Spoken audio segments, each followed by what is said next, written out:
جی ناظرین، آپ کو پروگرام کے دوسرے حصے میں خوش آمدید کہتے ہیں، اور ساتھ کے ساتھ آپ کو جو ہے وہ آج کا ٹاپک بھی اناؤنس کرتے چلیں۔ آج کا ٹاپک رہے گا قائد اعظم محمد علی جناح، کیونکہ کل 14 اگست گزری ہے اور جشن آزادی جو ہے وہ دنیا بھر کے کونے کونے میں جہاں کہیں بھی محب وطن پاکستانی موجود ہیں وہ آزادی کی خوشیاں جو ہے وہ سیلیبریٹ کر رہے ہیں، جشن کا سماں ہے، جشن منایا جا رہا ہے۔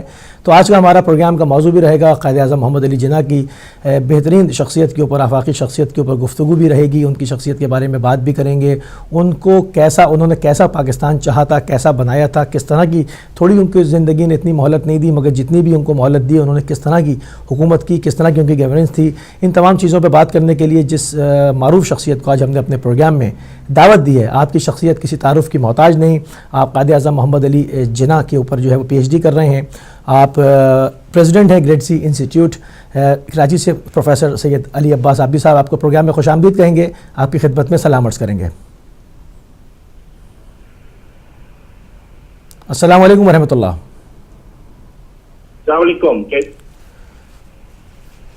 جی السلام علیکم۔ علیکم السلام، خوش آمدید کہیں گے پروفیسر صاحب آپ کو اپنے پروگرام میں، اور جو ہے وہ ہم چونکہ آج ہمارا ٹاپک قائد اعظم محمد علی جناح ہے تو ہم چاہیں گے کہ قائد اعظم کی شخصیت کے بارے میں سے پروگرام کا آغاز کیا جائے کہ ان کی شخصیت کس طرح کی تھی، کس طرح کا وہ پاکستان انہوں نے بنایا تھا، کس طرح کا پاکستان چاہتے تھے۔ میں چاہوں گا کہ اپنی گفتگو کا آغاز آپ قائد اعظم رحمۃ اللہ علیہ کی شخصیت سے شروع کریں۔ بسم اللہ الرحمن الرحیم۔ سب سے پہلے علی بھائی آپ کا بہت شکریہ کہ آپ نے مجھے موقع دیا قائد اعظم جیسی ایک عظیم ہستی کے متعلق کچھ اپنے خیالات کا اظہار کرنے کا۔ میں ایک طالب علم ہوں اور کوشش کر رہا ہوں کہ کچھ جناح صاحب پہ کام کیا جائے۔ ہمارا گریڈ سی انسٹیٹیوٹ کراچی کے اندر ہے اور یہ کوشش میں لگا ہوا ہے کہ قائد اعظم کے متعلق دنیا بھر میں جتنی کتابیں لکھی گئی ہیں ان سب کو ہم جمع کر رہے ہیں اور ہماری پوری ریسرچ ٹیم اس پہ کام کر رہی ہے۔ ہمارے چیئرمین صاحب جناب ذاکر احمد صاحب اس میں خاصی دلچسپی رکھ رہے ہیں اور جس ملک میں ہم بتاتے ہیں وہ وہاں ٹریول کرتے ہیں اور وہ کتابیں لے کے ہمارے پاس آ رہے ہیں، ہمیں پرووائڈ کر رہے ہیں، ہم سب ڈیلی بیسس پہ ان پہ ریسرچ کرتے ہیں۔ تو یہ ایک جناح صاحب کے اوپر ایک بہت بڑی ریسرچ کی جا رہی ہے اور ایک بہت بڑا ریسرچ پہ کام کر رہا ہے۔ اب اس ریسرچ سے جو ہم نے کچھ چیزیں جو نکالی ہیں، ایکسٹریکٹ کی ہیں، وہ میں کچھ آپ کے گوش گزار کروں گا جو کہ بہت یونیک ہے، نئی ہے، وہ اس پر کبھی کتابوں میں بات نہیں ہو سکی۔ تو میں اس ریسرچ سے کچھ چیزیں آپ کو بتاتا ہوں، اور دسمبر میں ہماری کتاب بھی آ رہی ہے 25 دسمبر کو گریڈ سی کی طرف سے جناح صاحب کی شخصیت کے اوپر، اس میں خاصی ڈیٹیل ہے تو اس کے کچھ چیپٹر سے ڈسکس کرتے ہیں۔ سب سے پہلے جو ہمیں یہ معلوم نہیں تھا جناح صاحب کی شخصیت کو ہم سمجھ نہیں سکے، اور ہم نے ہمیشہ یہ کہا کہ جناح صاحب نے جو ہے وہ پاکستان جو ہے وہ بنا دیا، اور اس پاکستان کے بعد وہ پاکستان اس طرح سے نہیں چل سکا جیسے کہ انہوں نے وعدے کیے تھے اور جسے امید تھی۔ تو اس زمن میں پہلی بات یہ کہنا چاہوں گا آپ سے کہ جس وقت پاکستان بنا ہے تو مجھے یہ بتائیے کہ دنیا میں اس وقت اسلامک ملک تھے کتنے؟ تو اس کا جواب تو لوگوں کے پاس نہیں ہوتا ہے۔ تو انگلیوں پہ گننے کیا ہارڈلی آپ کے پاس 4-5 ملک تھے جو مسلمان تھے، باقی تو سارے ورلڈ وار 1 اور 2 میں آپ نے کھو دیے تھے۔ اس وقت تو بہت ضرورت تھی اس بات کی کہ اسلامک ملک بنے، اور سب سے بڑا اسلامک ملک جناح صاحب نے آپ کو بنا کے دیا، جس کو ہم نے انفارچونیٹلی سر میں توڑ دیا، اور اب اس کے بعد بھی انڈونیشیا دنیا کا سب سے بڑا ملک ہے مسلمانوں کا۔ جناح صاحب نے سب سے پہلے یہ بات ہے مسلمانوں کا ملک بنا کے مسلمانوں کو دیا، اور سب ضرورت تھی اسلامی ملک بنانے کی کیونکہ اس وقت مسلمان سارے ممالک کھو چکے تھے۔ ایک بات۔ دوسرا یہ کہ جناح صاحب کی شخصیت ہم دیکھتے ہیں، یہ تو وہ پہلو تھا جو انہوں نے پاکستان کے حوالے سے بات کی، لیکن اس کے ساتھ یہ بھی دیکھتے ہیں کہ پاکستان بننے سے کچھ عرصے پہلے، تھوڑے عرصے پہلے، جو انگلینڈ کے لوگ آئے جس کو کیبنٹ مشن کہتے ہیں، کیبنٹ مشن میں یہ جناح صاحب سے کہا گیا کہ جناح صاحب آپ ایسا کریں کہ انڈیا کو نہیں توڑتے، پاکستان نہیں بناتے، اور آپ ایسا کریں کہ انڈیا میں رہتے ہوئے ہم آپ کو اسلامک کنٹری، اسلامک ایریاز دے دیتے ہیں، سٹیز دے دیتے ہیں، پروونس دے دیتے ہیں۔ تو جناح صاحب نے اس ایگریمنٹ کو قبول کر لیا تھا، بڑے پن کا مظاہرہ کیا تھا اور کہا تھا ٹھیک ہے، لیکن اس پر نہرو نے پریس کانفرنس کی اور کہا کہ Congress to decide the destiny of India, Muslim League نہیں ڈیسائیڈ کرے گی۔ تو جناح صاحب نے اس پہ سوچا کہ اگر نہرو اس وقت یہ کہہ رہا ہے اور انگریز ابھی بیچ میں ہے موجود ہمارے پاس اور یہ چلے گئے اور نہرو نے یہی رویہ رکھا تو بڑا مشکل ہو جائے گا مسلمانوں کے ساتھ، ہندوؤں کا گزارا اور مسلمانوں کو تنگ کریں گے. جیسے کہ آپ کو معلوم ہے 1935 میں جب انڈیا میں ہندوؤں کی حکومت بنی اور انہوں نے بڑے مظالم توڑے مسلمانوں کے اوپر, نمازوں پہ پابندی لگائی, گوشت کاٹنے پہ پابندیاں لگائی, ان کو مسلمانوں کی پریچنگ کرنے پہ پابندیاں لگائیں, بہت ساری پابندیاں لگائیں انہوں نے, مسلمانوں کو تنگ کیا. تو اس وجہ سے جناب صاحب نے دیکھا 1935 کا ایکسپیرینس ان کو تھا ہی, پلس ان کو جناب صاحب نے یہ دیکھا کہ, اور نہرو اس وقت یہ باتیں کر رہا تھا, جناب صاحب نے کہا کہ آپ پاکستان ہی ہم دیں گے اور پاکستان سے منیمم کوئی بات ہی نہیں کریں گے, پاکستان ہم نے دینا ہے. یہ تھا جنا کہ وہ پہلے نے کلیئر کر دیا کہ یہ کہنا دنیا کی میں بہت ٹیلی ویژن پہ دیکھتا ہوں کہ پاکستان غلط بن گیا, یہ باتیں کرتے ہیں, ان کو یہ نہیں معلوم ہوتا کہ پاکستان بنا تو سب اسلامی ملک تھے ہی نہیں, اور تھے تو بہت کمزور تھے. ورلڈ وار 1 اور 2 کے بعد تو برا حال تھا مسلمانوں کا. تو آپ کو پتا ہے ورلڈ وار 1 1914 میں ہوئی اور 18 میں ختم ہوئی, جس میں مسلمانوں نے سلطنت عثمانی وغیرہ سب کھو دیا. اور ورلڈ وار 2 جو تھی وہ 1939 سے شروع ہوئی اور 45 میں ختم ہوئی جاپان کی شکست پہ. اس وقت تک برباد ہو چکی تھی دنیا, بالکل برا حال تھا مسلمانوں کا. اس وقت آپ کو 1947 میں ایک دین لیڈر نے اتنا بڑا ملک دیا جو مسلمانوں کا بڑا ملک تھا, اس کو ہمیں اپریشیٹ کرنا چاہیے تھا. دوسرا پہلو اگر یہ کہتے ہیں کہ انہوں نے زبردستی بنا دیا تو کیبنٹ مشن کو تو جناب صاحب نے ایکسپٹ کیا تھا بڑے کھلے دل سے. نہرو نے اس میں آ کے پرابلم کی. جناب صاحب کی دو پہلو جو جناب پتا ہونا چاہیے تھا لوگوں کو جو پاکستان کے بننے پہ تھا. اب آتے ہیں جناب صاحب ایز اے انسان کیسے تھے, تو ایز انسان کی اگر آپ بات کریں گے اور ان کی شخصیت کے اوپر بات کریں گے تو ہم اس سے آپ سے بات کرتے رہیں گے بیچ میں. وہ یہی بتا دوں آپ کو کہ جناب صاحب 1931 میں 1500 روپے پر ڈے دیا کرتے تھے, اور یہ کیس کا ریفرنس دے رہا ہوں, آزم جا کا کیس ہے, تاریخ میں لکھا ہوا دیکھ لیجیے, پر ڈے 1500 روپے. اندازہ کریں, اس کو کنورٹ کریں 1931 یا 1931 لاکھوں کی فگر آئی. تو یہ جناب صاحب نے اس وقت ان کی حالت تھی کہ وہ 1500 روپے پر ڈے دیا کرتے تھے, لیکن جب انہوں نے پاکستان کی حکومت بنائی تو انہوں نے ریزائن کیا, انہوں نے ₹1 ایک ٹرینڈ سیٹ کیا گورنر کے لیے, ₹1 تنخواہ رکھی اپنی, صرف اس لیے کہ بتانے کے لیے کہ ایک آئندہ میرے بعد اگر کوئی آئے گا تو اس کو یہ چیز کا پریشر ہوگا کہ ₹1 تنخواہ ہے تو وہ ₹2 کرتے ہوئے بھی گھبرائے گا. جناب صاحب نے سیلری کا ٹرینڈ رکھا. یہ تھا جناب صاحب کا وہ پہلو. دوسرا پہلو پہ ہم آتے ہیں کہ جناب صاحب کو ہم دیکھتے ہیں اس منظر میں کہ جناب صاحب نے جب حلف لینے کے لیے آئے اور جب وہ آئے تو آ کے انہوں نے گاڑی سے اترے, لوگوں سے ہاتھ ملایا اور گورنر کی کرسی پہ بیٹھ گئے. تو اس وقت کا چیف جسٹس جو پہلا چیف جسٹس عبدالرشید, انہوں نے کہا جا کے جناب صاحب کے ڈی سی سے کہ جناب صاحب سے کہو کہ کرسی سے اٹھ جائیے, گورنر کی کرسی پہ بھی نہیں بیٹھے, ابھی حلف لے لیا ہے آپ نے. اب میں اگر ان کی جگہ ہوتا تو میں اتنا برا مناتا کہ آج پاکستان کا پہلا دن ہے, اب میں اگر بیٹھ گیا ہوں کرسی پہ تو کیا ہے, میں نے ملک بنایا, میں نے اپنی زندگی لگائی. جناب صاحب نے معذرت کی اور ایکسکیوز کر کے وہ جا کے نارمل عوام کی کرسی بیٹھ گئے, اور جب انہوں نے حلف لے لیا تو گورنر جنرل کی کرسی پہ بیٹھے. یہ تھا جناب صاحب کا ایک ایسا رویہ کہ جو جہاں پہ چیف جسٹس انہیں اثرات کر سکتا ہے. جناب صاحب نے اپنے جہاز میں ₹30 کی ایک ٹیبل لگا دی اور اس کو بل اپروو کر دیا. فائنانس منسٹر جناب صاحب سے کہتا ہے کہ جناب صاحب آپ کو یہ اختیارات نہیں ہے کہ آپ نے بل اپروو کیسے کیا, تو منسٹری آف فائنانس کا کام ہے. تو جناب صاحب اس کو بھی معذرت کرتے ہیں, ٹینڈر کرتے ہیں اپالوجی, اور جبکہ انہوں نے جو گاڑی جہاز میں جو کرسی میز لگوائی تھی وہ تو پاکستان کے لیے لگوائی تھی اور اپنے کام کے لیے لگوائی تھی تاکہ میں جہاز کے سفر کے دوران بھی کام کرتا رہوں. اسی چیز دیکھتے ہیں کہ فاطمہ جناح جس سے شادی نہیں کی جناب پاکستان کے لیے اور اپنے بھائی کا بھرپور ساتھ دیتی رہی, تو فاطمہ جناح کو کوئی عہدہ نہیں دیتے کیبنٹ کے اندر, اور وہ فاطمہ جناح جو ₹7 کی کرسی منگا لیتی ہے تو کہتے ہیں اے ڈی سی سے کہ فاطمہ سے کوئی ₹7 کی کرسی جو اس نے اپنے لیے منگائی ہے اس کے پیسے خود دے, ورنہ یہ کرسی کو واپس کر دو. فاطمہ کے لیے پاکستان کے فنڈ سے کوئی پیسہ نہیں ہے. تو یہ جناب صاحب کا رویہ تھا اس عورت کے لیے جس سے زندگی. بہت خوبصورت ریسرچ ورک ہے ماشاء اللہ آپ کا. اور ہمارے ساتھ جو ہیں وہ ذاکر احمد صاحب بھی ہیں, چیئرمین گریڈزی انسٹیٹیوٹ کے, تو میں چاہوں گا کہ ان کو بھی شامل کیا جائے, اور اگر وہ ہمارے ساتھ ہیں تو اگر ہماری آواز سن رہے ہیں تو آپ کو پروگرام میں خوش آمدید کہتے ہیں اور آپ کی خدمت میں سلام عرض کرتے ہیں. جی وعلیکم السلام.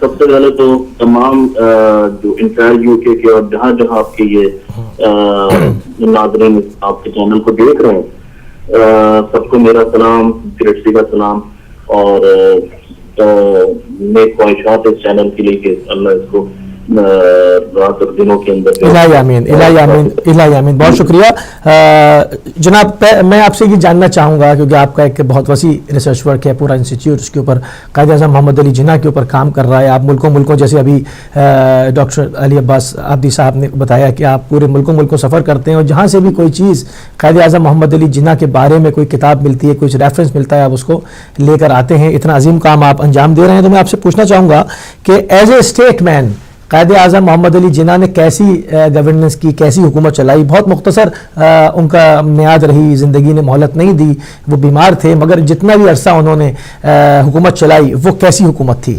کیا کہیں گے آپ؟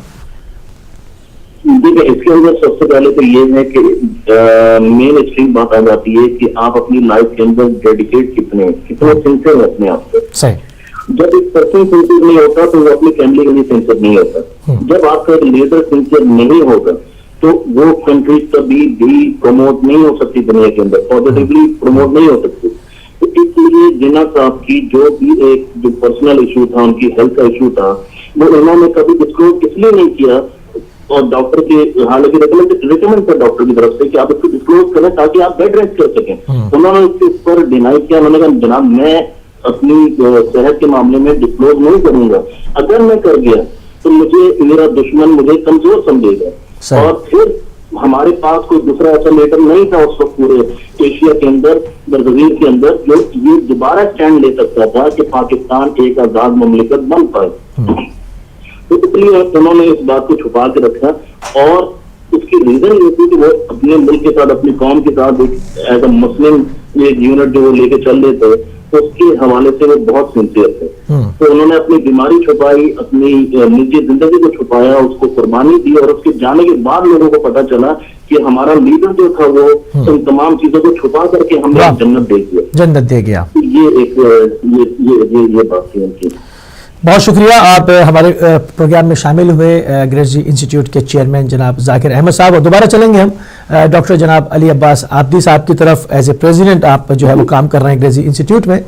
علی عباس عابدی صاحب دوبارہ پروگرام میں آپ کو خوش آمدید کہیں گے، اور آپ سے پروگرام کے سلسلے کو آگے بڑھاتے ہوئے کہ جناح صاحب کے بارے میں جو آپ نے ابھی ریسرچ ورک کی، ان کی گورننس کے بارے میں، ان کے کیا اصول تھے، وہ کتنے اصولی آدمی تھے، کتنے اصول کے موقف کے اوپر اپنے موقف پہ ڈٹ جانے والے آدمی تھے. تھوڑا آپ نے اس کا جو ہے وہ ذکر کچھ پوائنٹس ریز کیے.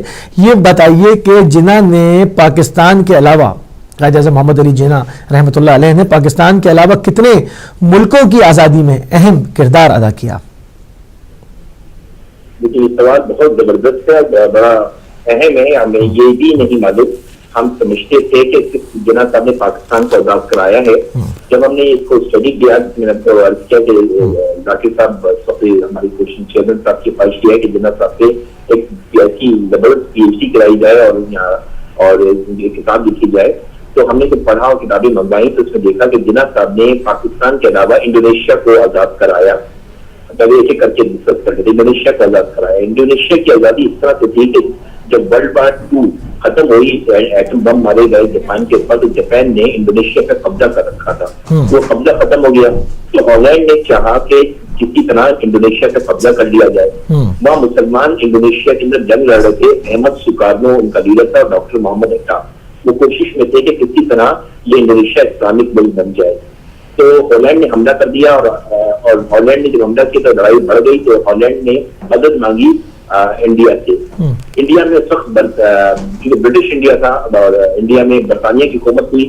1945 کی بات ہو رہی ہے.